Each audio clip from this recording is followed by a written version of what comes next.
بسم الله الرحمن الرحيم. إن الحمد لله نحمده ونستعينه ونستغفره ونعوذ بالله من شرور أنفسنا وسيئات أعمالنا. من يهد الله فلا مضل له ومن يضلل فلا هادي له، وأشهد أن لا إله إلا الله وحده لا شريك له، وأشهد أن محمدا عبده ورسوله. أما بعد، السلام عليكم ورحمة الله وبركاته. ولا ليال ودرسيني كوبات كتابكي عقيدة أها أن دهني وان بالله بينا عنوان مجيسون أها خذ عقيدتك من الكتاب والسنة، وإسكالي هي الشيخ محمد بن جبيل زينو. كتاب كان شيخ وحو دياري هب سؤال إيه جوابه سو أفهنسيو وقف كان فهم كيساسي دربا وسو دقدو. waxaan soo qaadanay maalin hore inay caqiidadu tahay waxa qofka ugu looga baahan yahay inuu barto adduunkiisa iyo aakhiradiisaba anfacayso. qofka waxa looga baahan yahay ilaahayga uu caabudayo sidoo uu caabudi lahaa inuu barto oo cilmi uu ku caabuday inuu jahli ku caabudo ilaahay lama rabo. darsigeena koobaad sheekhu wuxuu cinwaan ooga dhigay xaqullaahi cala alcibaad. xaqa ilaahay uu ku leeyahay adoomadiisa ayuu cinwaan ooga dhigay. saan sheegnayba wuxuu ku socon doonaa kitaabkan hab su'aalo iyo jawaabo ah. waa su'aal iyo su'aasho laga jawaabayo. sheekha asaga su'aashana keenay kana jawaabayo. marka insha Allah kitaabkeena oo noo bilaabanayo su'aasha koobaad sheekhu wuxuu ka dhigay limaada khalaqana Allah, ilaahay muxuu noo abuuray. ana wax isweydiin mudo waana la abuuray maxaana loo abuuray. jawaabta marka sheekhu wuxuu ka dhigay خلقنا وحو إلهينا أبوري لنعبده إنا نعبدنا ولا نشرك به شيئا، أن إلهنا وحبل وذاتشنين. والدليل قوله تعالى تاسوح قطسنا في سورة الذاريات إله ميشأ كيري وما خلقت الجن والإنس إلا ليعبدون. إنس إيا جن وما أؤمن إلا إنا إعابدان مويانه. وحكى له دليل قول النبي صلى الله عليه وسلم ويري حق الله على العباد، حق إله كله أدومه سوى حويان أن يعبدوه إن يعبدان ولا يشركوا به شيئا، أين إلهنا وحبل وذاتشن. قفك بني آدم كحل وقبهي هي مهمة الدنيا الله كاني إنه أجاد أو محيتها.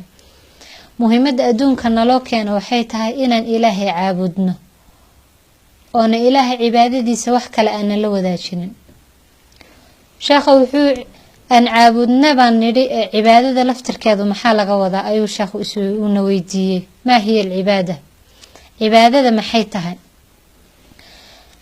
wuxuu sheekhu ku jawaabay alcibaadatu cibaadadu ismun weeye magac jaamicun kulmiyo limaa yuxibuhu Allah, ilaahay wuxuu jecel yahay oo min alaqwaali hadalla iyo walafcaali waxyaabaha la sameeyo ficilka. cibaadadu waa ism kulmiyo wax walba oo ilaahay uu jecel yahay ama hadal ha ahaado ama fal la sameeyo ha ahaado. hadalka maxaa kamid ah ka ducaa, sida ducada oo kaleeto. ducada waa wax hadal weeyaan oo afka markaad ilaahay bariyayso afka ayaad ku bariyaysaa, waa hadal. wasalaati, salaadu waxay ka koobantaa iyadoo hadalkii iyo ficilkii. waa salaada markaad tukanaysid waadna hadlaysaa waadna samaynaysaa ficilkii. wadabxi ayadana sidoo kale gowraca ayadana waa ficilkii.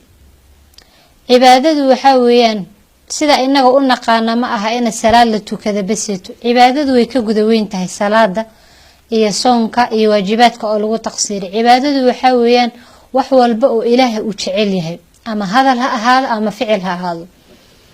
ilaahay wuxuu yidhi subxaanahu wa tacaala قل إن صلاتي ونسكي ومحياي ومماتي لله رب العالمين. قل وحاتر هذا إن صلاتي صلاة ديدا إيا ونسكي قورعيدا إيا ومحياي نلشيدا إيا ومماتي قيري ديدا لله أي أسكناته إلهي رب العالمين كون كانوا لن إلهي مامولاها. مركز صلاة وحان دهني وهذا الكي يفعل كإسكتشرو. gowracana waa ficilkii la sameynayay. maxyaaya iyo mamaati waa imaatay noloshayda oo dhan. haddii aabad nooshaho dhan oo noloshaada dhan waxaad sameynayso ilaahay ayaa iska leh. waxaa la rabaa qofka bani aadamka ah wax kasta uu soominayo inuu taaca ilaahay inuu ugu hoggaansan yahay uu u sameeyo.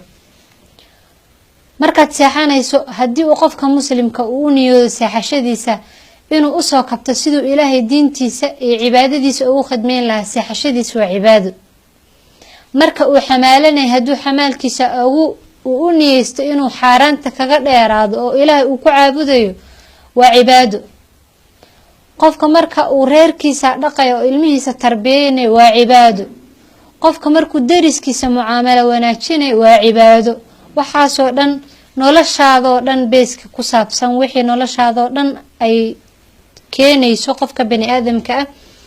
waxaa la rabaa qofka mu'minka ah inuu ilaahay oola jihaysto oo mar walba uu ogaado inuu ilaahay dhulkan u keeno inuu asaga caabudo, cibaadaduna ay tahay inuu sameeyo ilaahay wuxuu jecel yahay oo raali ka yahay.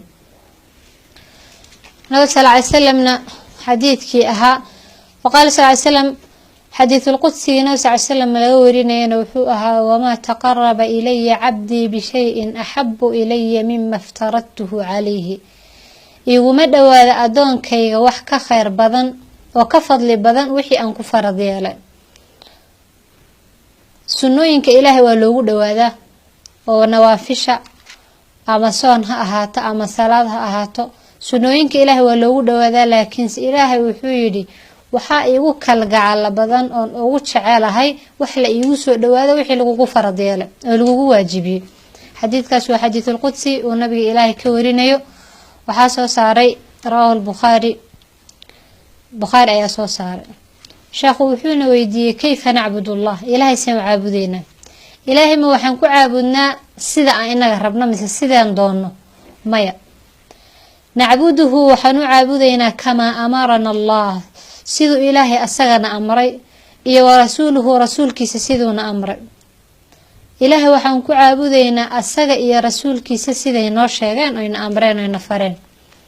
qaala tacaala ilaahay wuxuu yidhi yaa ayuha aladiina aamanuu war kuwii ilaahay rumeeyow atiicu allaha war ilaahay ateeca wa atiicu rasuula rasuulkana ateeca walaa tubtiluu acmaalakum acmaashiinana ha burinina oo ha ku burinina waxaanan diinta ku jirin, wax aanan ilaahay ku amrin, wax aanan meesha aanan awowyaan kasoo gaadhay iyo sidaanan ku arkay ah.